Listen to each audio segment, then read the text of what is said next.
but it was in a secret place. Let's see. Is that recording? I think it is. I can see a record button. It's red. Good. Yeah, it's working. Okay, thanks. All right.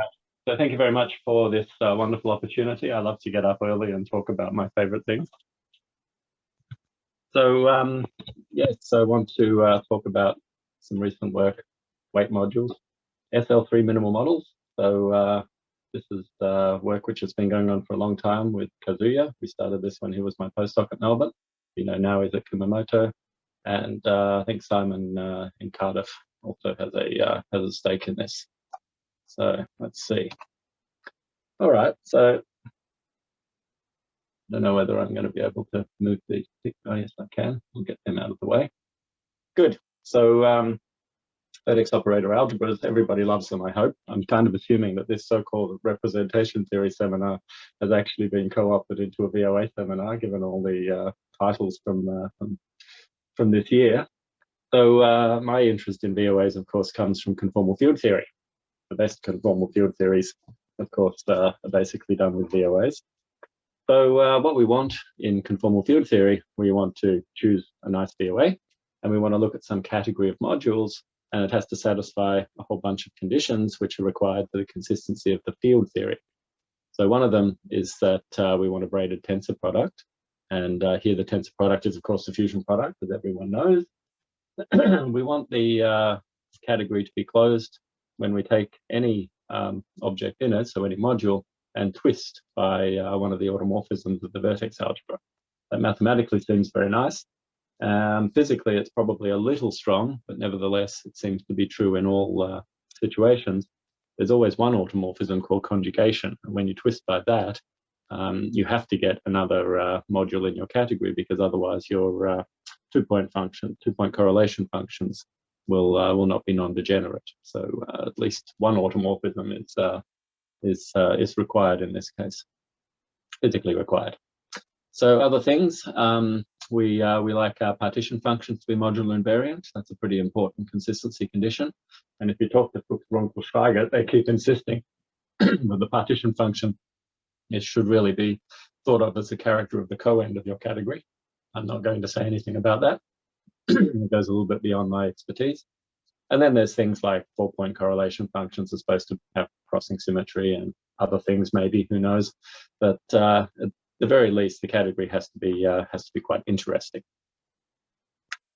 All right. So nice examples of VOAs. My favorite ones are the affine VOAs. So I'm going to use V uppercase K to indicate the universal affine VOA. And there'll be a few W algebras, but I'm not really going to talk about those in this seminar. We know that the Drew algebra of the universal just gives you back the universal enveloping algebra of the underlying simple Lie algebra. And so the representation theory of that is going to be a little bit boring. So instead, we want to study simple quotients. So here we can call L lowercase g the simple quotient of V uppercase g. And we want to study these in the case where they're not the same, right? We want the universal to be not simple so that the representation theory is interesting. So if we take G simple and you take K to be a non-negative integer, then everybody knows the category is finite semi-simple. In fact, it's a modular tensor, so it's about as good as you could possibly get. But there's other interesting cases, and so I've been looking for a long time at admissible levels. So if I take SLN, then the admissible levels are those where the level plus the dual Coxeter number, which is n, is rational. And if you write it in reduced form, u over v, where u and v have to be both positive integers, and u, in fact, to be admissible, this level, u has to be at least n. All right, so I'm going to call these things SLN minimal models, and instead of denoting it by LK SLN, I want to denote it by AN-1 u comma v. So the AN-1 here just reflects the Dinkin diagram of SLN. But the important thing I want to get across is it's the u and the v which are actually important in many applications. And if you want to understand how things relate to one another, sometimes the k is important, but most of the time it's the u and the v. Those are the things which tell you what's going on. So I like this notation just because it brings that to the fore, and it makes sense when you think about how physicists notate Virasoro minimal models, for example, where you have a p and a p prime playing the same role as the u and the v. You don't care about the central charge, that's boring. Okay, so feel free to butt in with any questions at any points, otherwise I'm just going to keep rambling. So a lot of this is probably extremely well known to you, but I thought I'd go through it anyway. If we take the minimal models, an minus 1, u comma 1. So if you put v equal to 1, so an SLN minimal model, then this is rational C2 cofinite. This doesn't require G to be SLN. Any simple E algebra will do in this case. So in this case, what we've got is the SU2 Westminster-Witten model, which is string theory. And in that case, everybody knows, because it's rational and C2 cofinite, that the category of modules is a modular tensor category, and its irreducibles, they're just the integral highest weight modules for the affine algebra, SLN hat, right? If you pick the level correctly, the level's U minus N in this case. All right, so that case is easy, and it's been known since, I don't know, 86 or so, or 92, depending on whether you believe various people. If you want to look at V greater than 1 and start looking at these admissible levels, then the irreducible modules were classified by Arakawa back in 2012. Clever bugger that he is. And these are the irreducible modules which are in the analog of category O. So if you like, the highest weight category. So we'll call that O with a hat because it's a category of affine modules. And I'm putting the U and the V in there to remind you that we're looking at an admissible level. So in this case, Arakawa found, once again, there's finitely many of them, found that the category is semi-simple. And so basically what you get is you get the admissible modules, which were worked out by Katz and Mokomoto back in '88. But one of the intriguing things is that this category is not tensor, and it's certainly not closed under twisting by automorphisms. Right, again, so this is only if V is not 1. So this is a little bit disturbing because it means that you might be able to do VOA theory and publish papers about representations, but you can't do conformal field theory with this category. It's not the right category. So, we've also known for a long time that if you take n equal to 1, so we look at the simplest possible admissible affine theory, A1 UV, this guy is not rational or C2 cofinite. So Anton and Rajan figured that out way back in '95. I guess it was maybe known in the physics literature, maybe, I'm not sure. But if you look at the characters of these irreducibles, ones that Katz and Mokomoto throw at you, what you find is that they're not actually technically modular. They look like they're modular, and Katz and Mokomoto say that they are, but they're not. And so there's another sort of spike in the works there. You can't do CFT for multiple reasons. And what we found later on is that if you look at larger categories, trying to sort of fix this problem with category O, the smallest category which seems to work, the only category which seems to work, is the category of weight modules. So take all the weight modules of A1 UV, which have finite multiplicity. So that category seems to be okay to do CFT. There's no mathematical proof of this, but so far so good. In particular, we know that we have the modularity constraint that we require. We know that, we believe, no, actually, I think we know that it's closed under fusion. Yes, we know that on general abstract grounds. And we know that it's closed under twisting by all the automorphisms of our VOA. So everything is good as long as your rank is 1 and you believe that that field theory can happen. But once you go beyond A1, if you're looking for higher ranks, there's not very much known at all. There's a few sort of small cases which have been investigated, but usually only in the category O. But what we see from the A1 case is that you really want to start looking at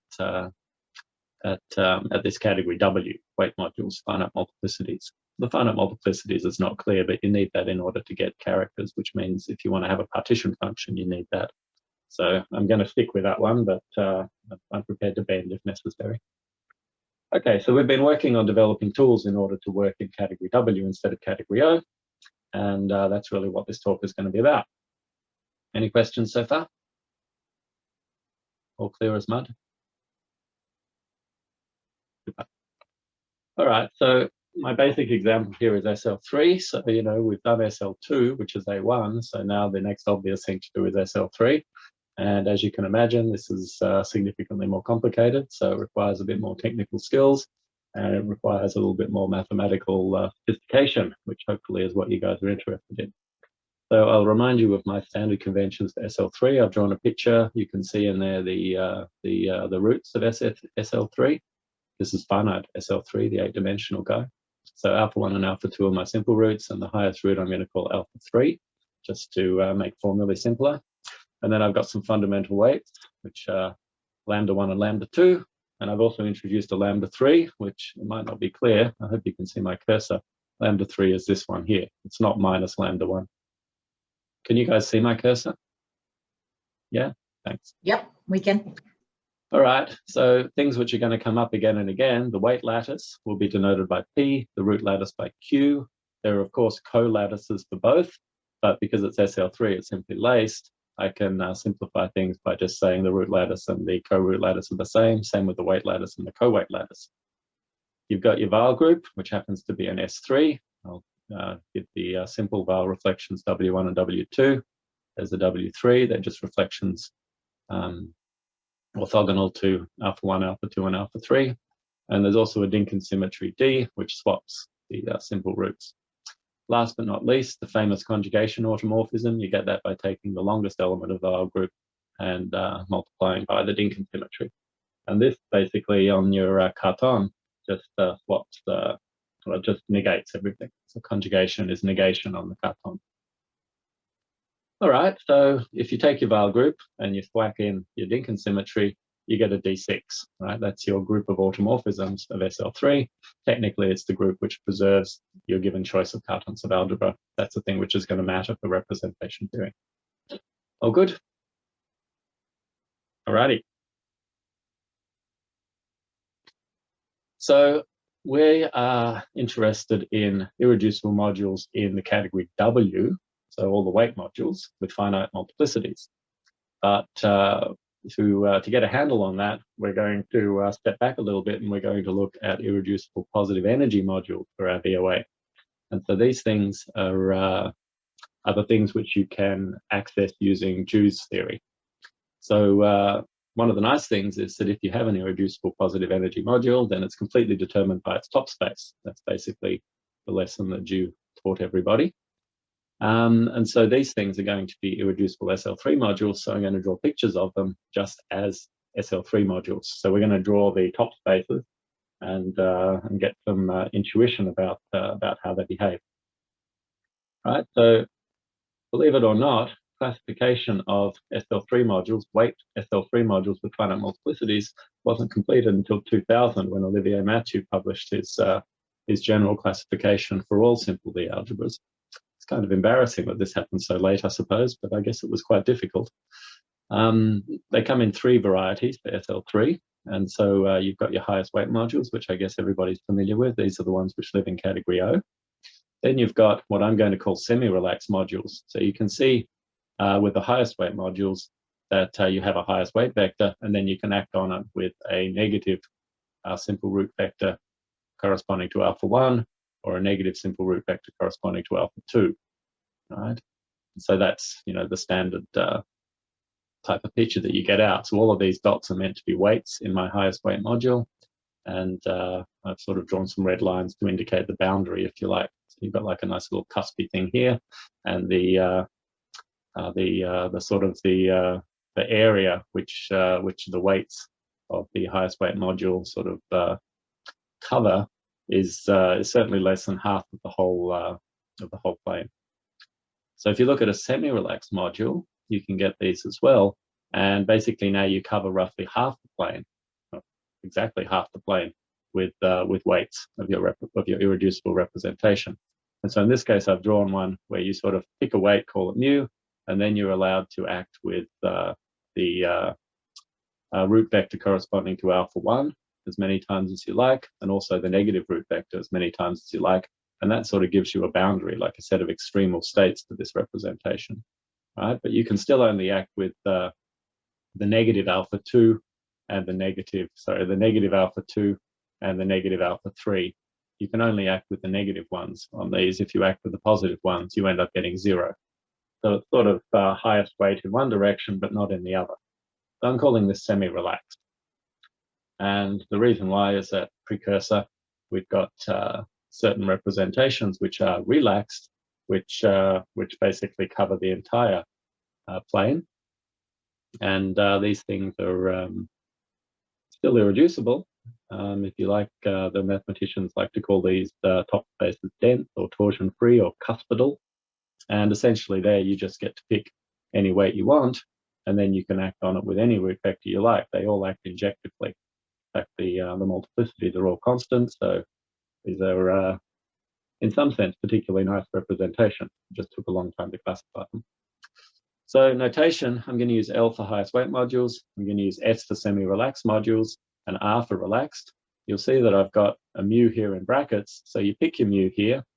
But what you'll see is that I only have to pick a mu which is lying on this sort of extreme set of vectors. So I can pick this mu, but I could just as well pick this mu or this one. And so all of these just differ by some integer multiple of alpha 1. And so these brackets here are just meant to indicate that you're actually picking mu in a coset rather than in the entire weight space. And same thing over here, but now you can pick mu sort of not just modulo alpha 1, but also modulo alpha 2 and alpha 3 and all the rest. So in fact here, mu is picked modulo the entire root lattice. There's also some labels lambda, and I'm not really going to go into too much details there, but when you look through Matthew's classification, what you find is that the semi-relaxed and the relaxed modules all form families. And these families are continuously parametrized, and their members are almost always irreducible. It just so happens that if you tune the parameters just right, then they decompose. And we'll look at that in a little while. This is called a degeneration. And if you have a degeneration, then sometimes you can end up with a highest weight module. If you do get a highest weight module, then the highest weight is what I'm going to call lambda. So if you like, the relaxed modules come in families. The families are labeled by lambda, which is the highest weight of one of its members' highest weight submodules. And then which particular member of the family you're talking about is what this coset mu is. All right, so that's a little bit complicated, but at the end of the day, you just have to know that we have a parameterization for the isomorphism classes of all of the irreducible modules, and this all comes from Matthew's work. Matthew's work in 2000. Anything unclear? All right. So we know that all the modules we want to look at for our minimal model A2UV, it's got to be an SL3 hat module. And so we're going to identify them just like this.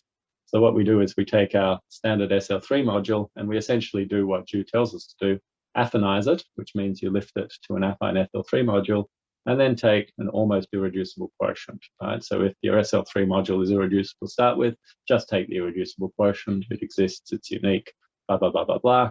And we'll just call that M hat. All right, so that's how we go from an SL3 module to an affine SL3 module, right, while preserving this sort of irreducibility, which is what we're after. So a little bit of fancy notation for the affine algebra. So let L be a non-negative integer. This here is the set of dominant integral weights for the affine algebra. So for SL3, we're going to write an affine weight lambda hat in terms of its Dinkin labels, lambda naught, lambda 1, and lambda 2. And this is an integral weight, so all of the Dinkin labels have to be integers. It's got to be dominant, so they have to be non-negative integers. And then the fact that their level is L just means that they have to sum up to L. All right, so there's only a finite number of these guys, which is nice for any given L. And these guys appear when we discuss admissible weights. So you're not going to have to memorize this, but just know that there are two sets, which I'll call AUV and A prime UV. And this is again just the SL3. And what you do is you take your weights and you decompose them as an integral weight minus U over V times a fractional weight. And the integral weight has to be dominant integral of level u minus 3, and the fractional weight has to be dominant integral of level v minus 1. All right, so this gives us roughly half of the admissible weights of SL3. The other rough half is given by doing exactly the same thing, but then letting one of our Weyl reflections act on it. So this is the shifted action of the Weyl reflection, which I guess you all know. And we have the same conditions. The integral part has to be dominant integral of level u minus 3. Fractional part, dominant integral of level v minus 1. But we have one more condition, which is somewhat mysterious. The first Incan label of the fractional part can't be 0, right? So that's just the way it is. This is Katsumoto's classification of admissible weight for SL3 hat. And Arakawa's theorem says that all the highest weight modules for our affine vertex algebra, admissible level affine vertex algebra, is isomorphic to one of these L mu's, where mu hat is in either one of these two admissible weight sets. So this was 2012. It's a giant theorem, and of course Arakawa proved this for all simple D algebras, not just for SL3. All right, so that gives you the highest weight modules for free, nice. But we don't want to look in highest weight modules. We're not interested in category O. We know that that's a bad category for conformal field theory. So we're going to try to get the classification for all irreducible positive energy A2UV modules. And so there's an algorithm for doing this, which I'd like to advertise, work with myself with Kazuya a couple of years ago. It's finally been accepted for publication and hopefully will appear at some point. So in this case, we need two new sets. So I'm very imaginative. I've called them B and C. So B is a subset of A, right? The nice admissible weights, and C is a subset of B. So that's good. And in this case, you do the same thing. So you take all the things which are in AUV, here they are, that's the conditions. But to get BUV, you have to, again, impose the fact that the first Incan label of fractional weight is not zero. And for C, you have to do something even more. You impose that, and you also state that the second Incan label of fractional part is 0. Right? So there's no reason to sort of say, hey, this is obviously the thing to do. You just have to go through the algorithm and check that this is indeed what comes out. All right, so the point is now that we have a theorem following directly from this algorithm and Arakawa's theorem, every irreducible positive energy A2UV module is isomorphic to, and here we have to throw in some weasel words, a D6 twist of either one of Arakawa's highest weight modules, or it's going to be a semi-relaxed module where the lambda here corresponds to my set BUV, and there's some condition on mu, and the relaxed modules where now lambda has to belong to my set C, and again, conditions on the mu. So we'll start here. You can see that mu here just belongs to the dual, the weight space modulo the root lattice.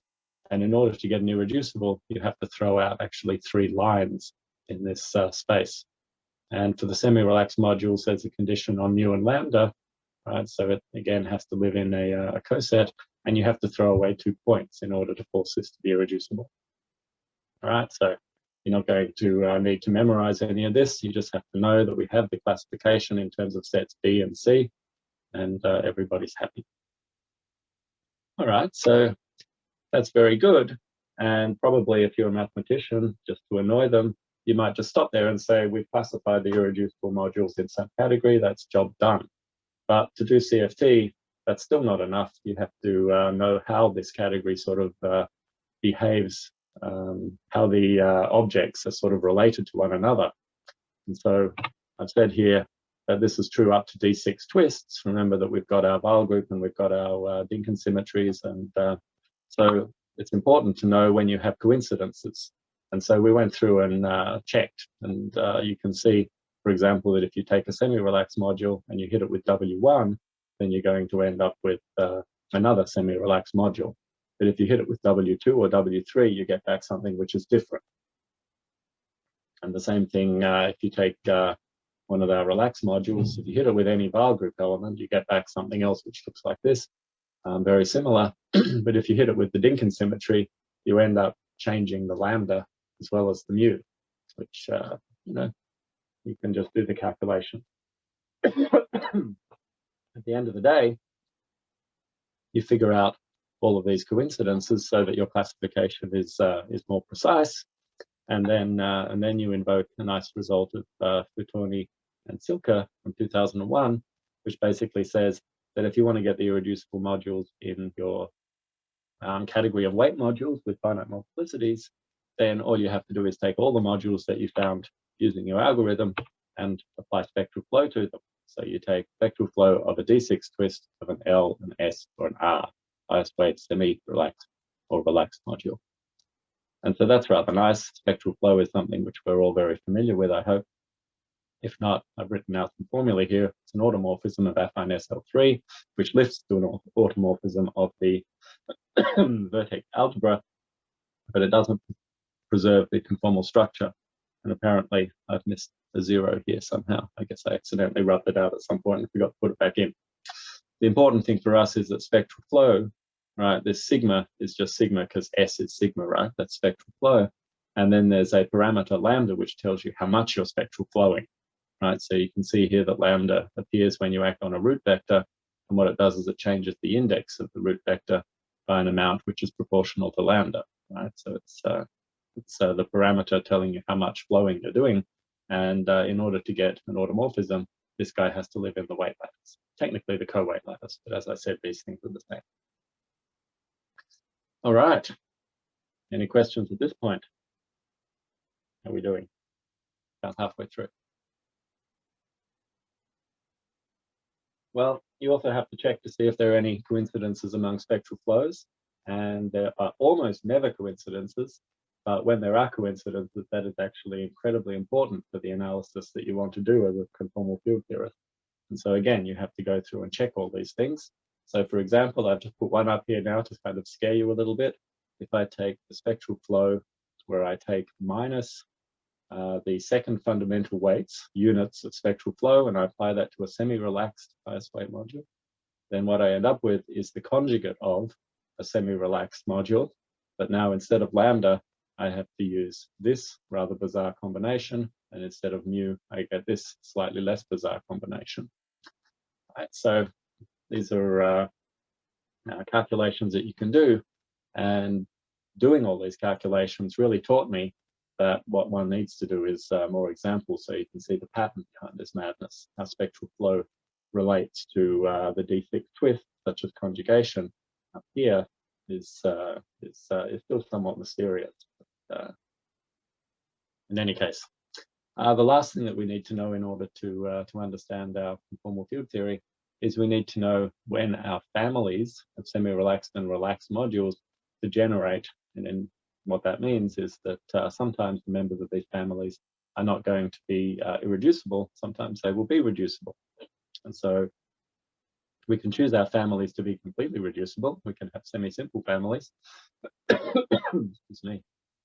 And so, for example, you can check, and again, this is a reasonably straightforward calculation, but a little bit technical and will require a lot more hard work to do generally.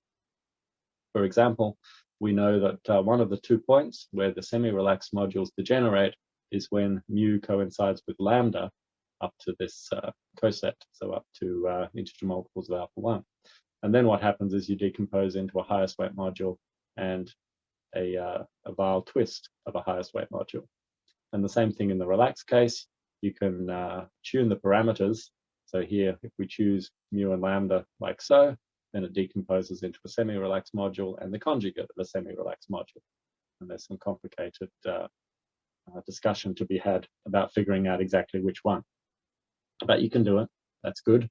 And in fact, it's even possible for a relaxed module to decompose in such a way that this semi-relaxed module and this semi-relaxed module also decomposes into L's, into highest weight modules. So you can have a relaxed module decomposed into 4 of these L modules.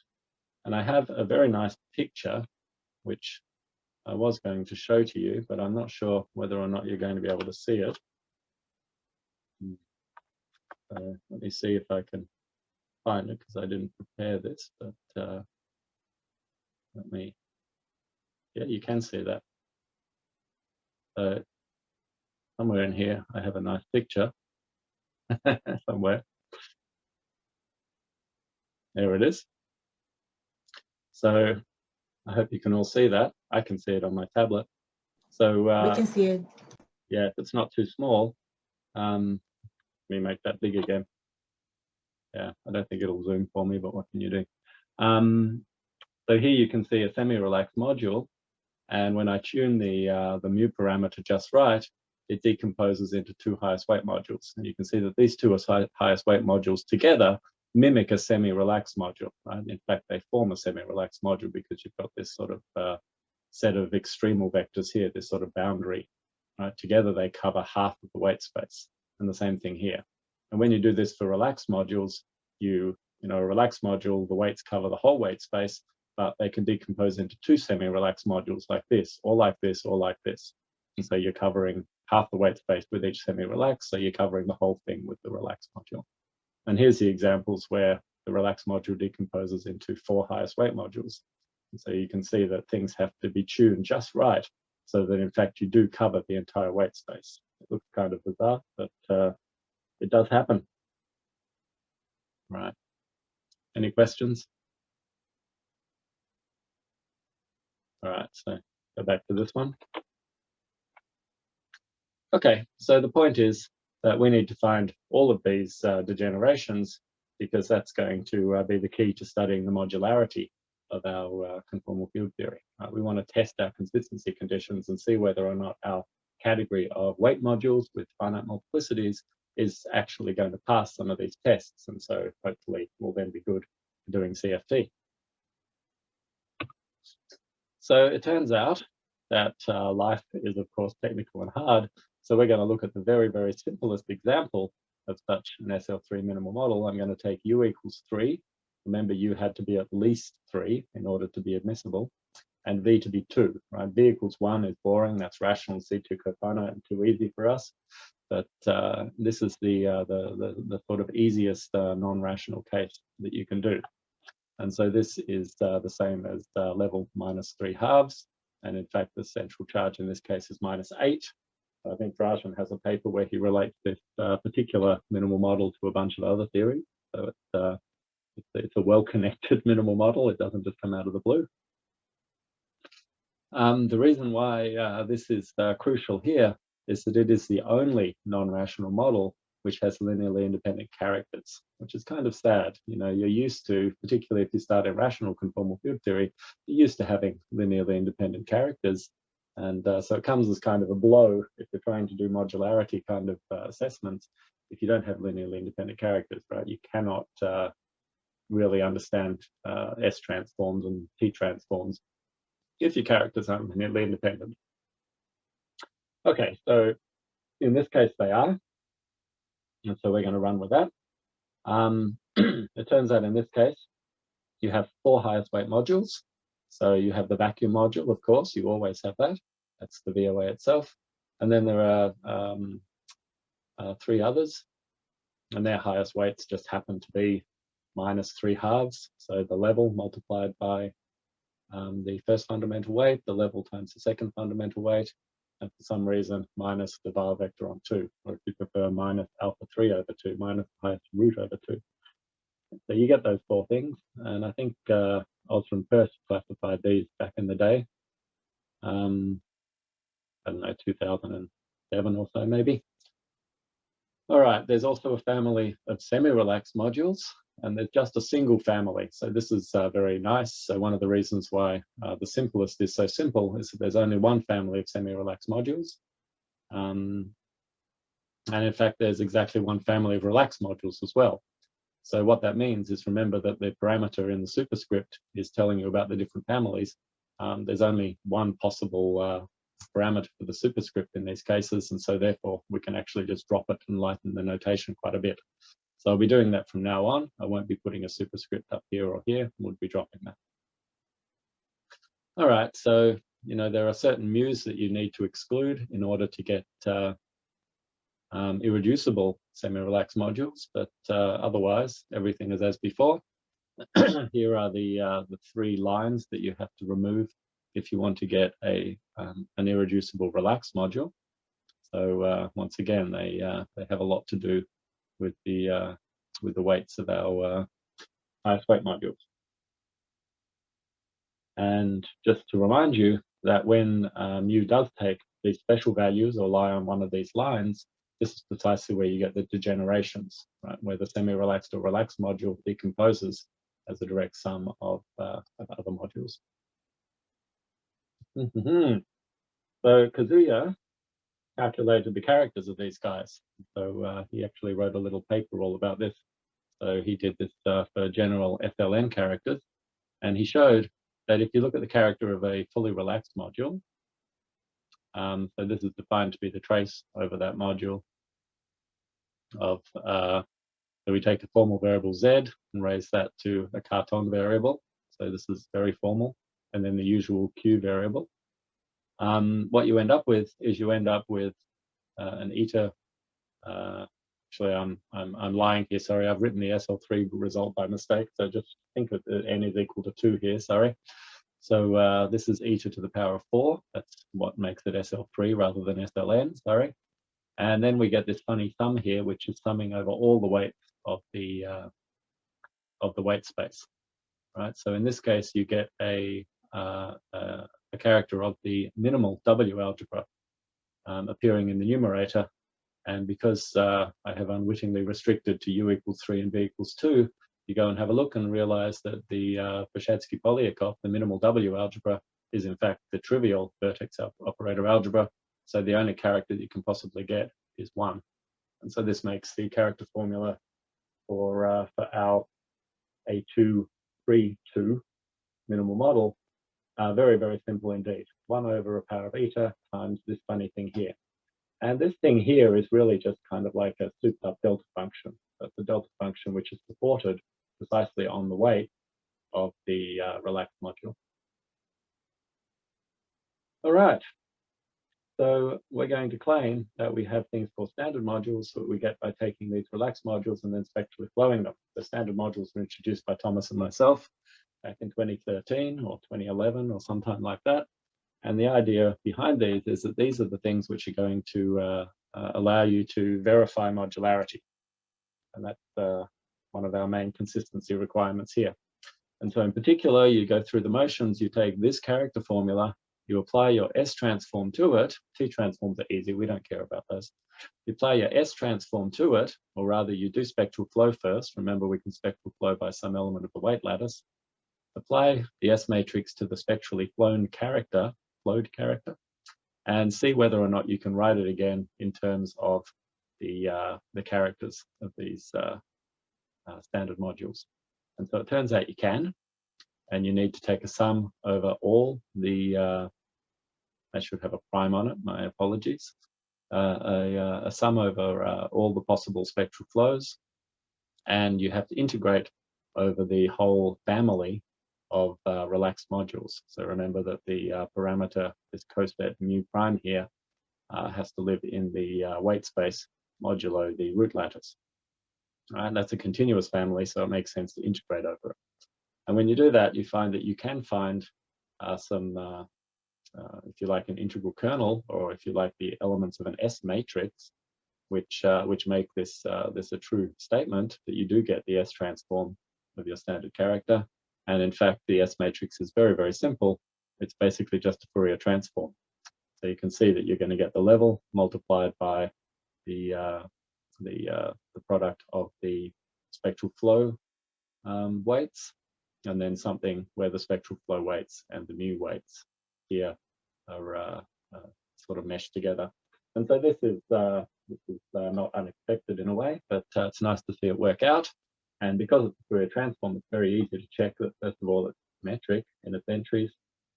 Swap these guys around, this doesn't change. It's also unitary in the sense that this matrix, and I mean matrix here in the sense of an integral operator, this matrix times its adjoint gives you back the identity matrix. And if you square it, so if you just take this matrix and square it, you get something which represents the conjugation automorphism, so the thing we've been denoting by C. And these are properties which are all familiar from rational conformal field theory, so it's a strong indication that you're on the right track, that everything is going to work. And indeed it does, of course, otherwise I wouldn't be telling you about it. Right?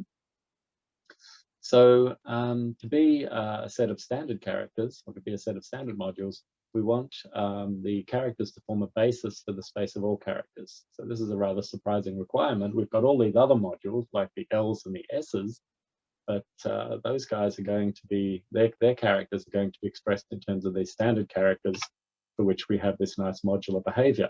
And so that means that the other characters are also going to have nice modular behavior as well. And this is why we have to understand the degenerations of our families.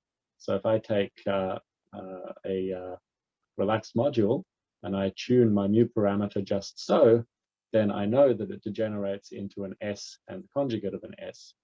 And the conjugate of an S, I can go back and look at all my coincidences when I have automorphisms, and I can realize that I can rewrite the conjugate of this S as the spectral flow of a different S.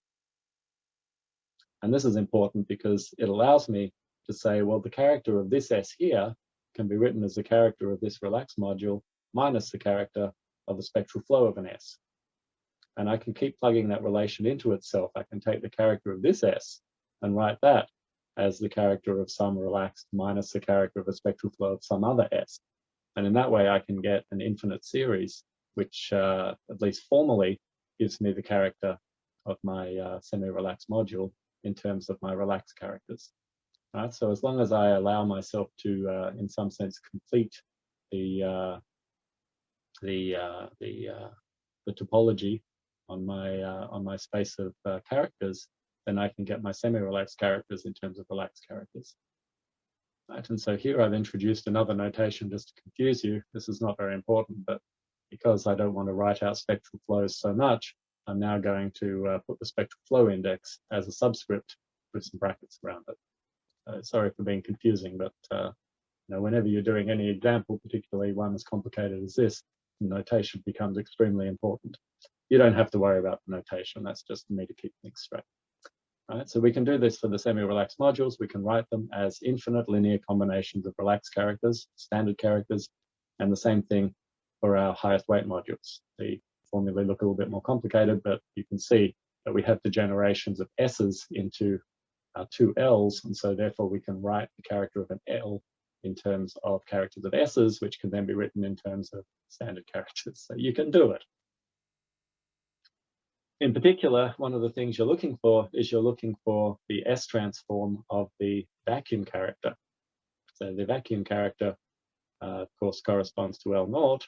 And so this is my terrible notation for the S transform of the S matrix entry of the vacuum character. We take the vacuum module, we take its character and perform its S transform, and then write that in the basis of standard characters. So we're not writing it back in terms of irreducible characters.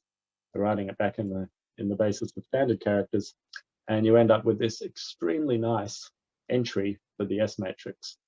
So you've got just 1 over something which is nice and trigonometric, and this is I think a beautiful result.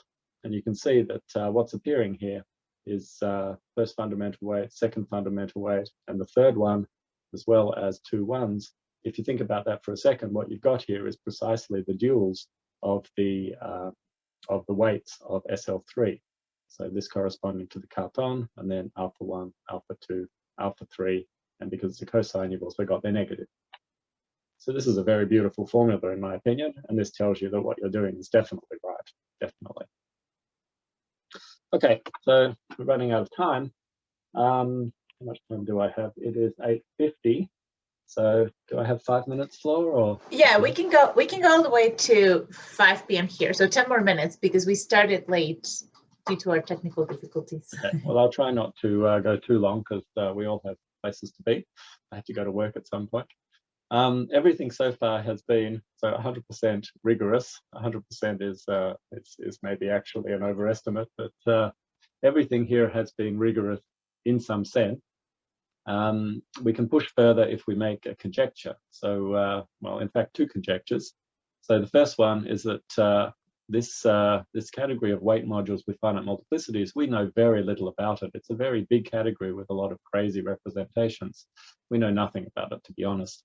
But let's conjecture that it's rigid, braided, and tensor, right? Let's conjecture that. It seems very reasonable. If you want to do conformal field theory, this is pretty likely. The point of conjecturing this rigidity is that then you can pass to what's called the Grothendieck group and know that you're going to get a product on it. So the fusion product, which is what we mean by a tensor here, is going to descend to a product on the Grothendieck group. So you can talk about a Grothendieck fusion ring.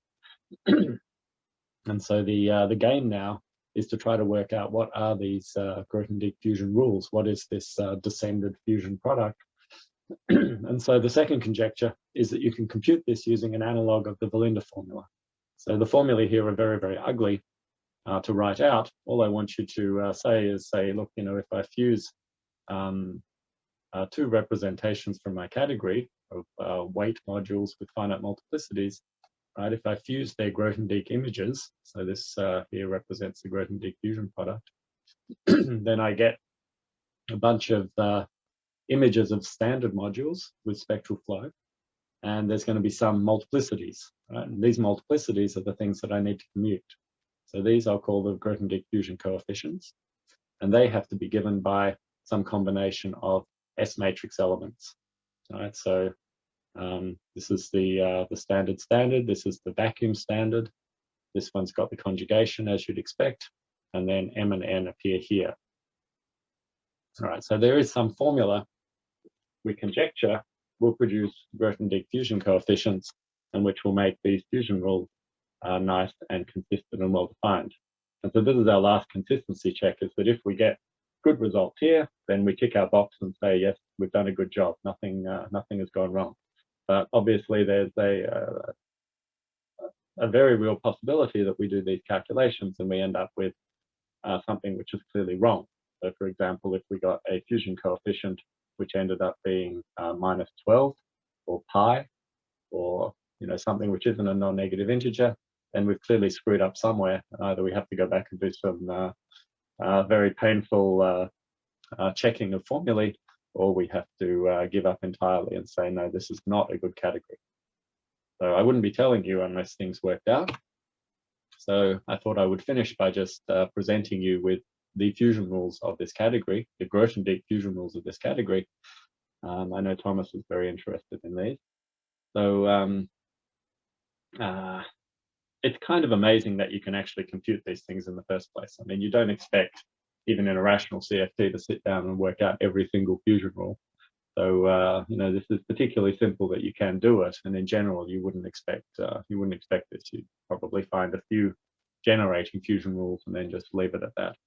But anyway, if I fuse two of my relaxed together, so what I'm going to get is a direct sum. Not a direct sum, sorry, just the sum, because we're working in the Grothendieck ring. Everything just sort of decomposes. You can think of these as actually just being the characters. And I'm going to, what's the right word, indicate the summands. So in this case, there are 8 summands, and I'm going to indicate them in a sort of schematic pictorial way. So the summand is going to appear based on its spectral flow index. So I have 2 copies of a relaxed module with no spectral flow, so that's kind of going in the center. And there's one relaxed module which does have a spectral flow in the direction of the first fundamental weight, so I'm plonking that down where the first fundamental weight goes. All right, here's the second fundamental weight, there's the third fundamental weight, etc. And so what you see here is that you end up with a diagram which, as advertised, looks an awful lot like the root diagram of SL3. But in fact, if you think about it, it's the dual of the root diagram, because instead of simple roots, I've got fundamental weights. And so this is very nice. And then you can use all of these degeneration formulae to work out the fusion rules, which involve non-relaxed modules. So here we've got a semi-relaxed with a relaxed, and this time you get 4 relaxed modules. And again, same type of pictorial representation. All right, so feel free to ask if anything's not clear, but we worked out all of these things. There's an L with an R, gives you 3 R's. Now here I've chosen a particular L. This is the one which corresponds to the A prime admissible weight. There's only one of these, L minus rho over 2. There are, of course, the vacuum module, but its fusion rules are very boring. It's the unit of the fusion ring. And then there's 2 other L modules. I think they were minus 3 times the fundamental weight over 2. But those guys turn out to be spectral flows of the vacuum module. So their fusion rules are also boring. And so I'm not going to bother saying what they are. They're just obvious. So this is the only non-obvious highest weight fusion rule that we have to work out. And it turns out in this case, you get 3 relaxed modules. Semi-relaxed by semi-relaxed gives you a slight surprise. You get 2 semi-relaxed modules and 1 relaxed one. This one does not decompose into 2 semi-relaxed things. There's no degeneracy in this one.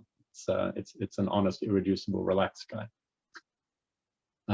Your L with your S gives you 1 relaxed and 1 S, 1 semi-relaxed. Strangely enough, this one sort of gets killed. And the last one, which is somewhat surprising, you'd think that L with L would be relatively simple, given that these diagrams started off very big and they're getting smaller each time. But in fact, no, L by L is surprisingly complicated. You get an L naught, you get spectral flows of your L naught, 2 units of spectral flow in each fundamental direction. And then you get something a bit weird. You get 2 copies of the conjugate of your original L, but now spectrally flowed by something which is basically the highest root. So it's kind of interesting, right? You get all sorts of things and you can write it down. And yeah, the point of showing you all of these things is to say that all of the coefficients here are either 0, of course, and 1 or 2. So we get a 2 here and a 2 here. So they're always non-negative integers, which is a good news. That means that we have consistently passed this check. Right? The Grothendieck fusion coefficients make sense. I want to finish by just saying one thing, which Thomas is well aware of, which is that if you look at this Grothendieck fusion ring, you can take a representation of it. Now, there's many ways to take representations because these things are, of course, abelian. And so you're looking at one-dimensional representations. And so the obvious representation that you get is you take something which is constant along all the automorphism twists, so the D6 and the spectral flow orbits, right? So constant there, but then take the value where the relaxed are assigned 8, the semi-relaxed are assigned 4, the L, the special L is assigned 3, and the vacuum is assigned 1. And so if you sort of go back and look, this then tells you that 8 times 8 is 8 copies of 8, 4 times 8 is 4 copies of 8, etc., etc. You can even see it here. 3 times 3 is 1 plus 1 plus 1 plus 2 times 3. If you can do arithmetic, you know that's true. Right? And so the reason why Thomas knows about this is that he's cooked up a Kashtan-Lustig type correspondence with his former student, Matt Rupert, which explains this in detail, and which we hope to hear about more sometime in the future. All right, so it's 9 o'clock. As my conclusions, we have sort of done it in this very special case. This was just the most simple example of a higher rank non-semi-simple category, and we've checked that it passes a whole bunch of consistency conditions to allow us to do conformal field theory. We've verified modularity, computed Grothendieck fusion. I think this is the first time this has ever been done for an honest rank 2 vertex operator algebra. I mean, I could be wrong, but I think honestly this is a new level of complication, and we're seeing structure. We're seeing interesting things.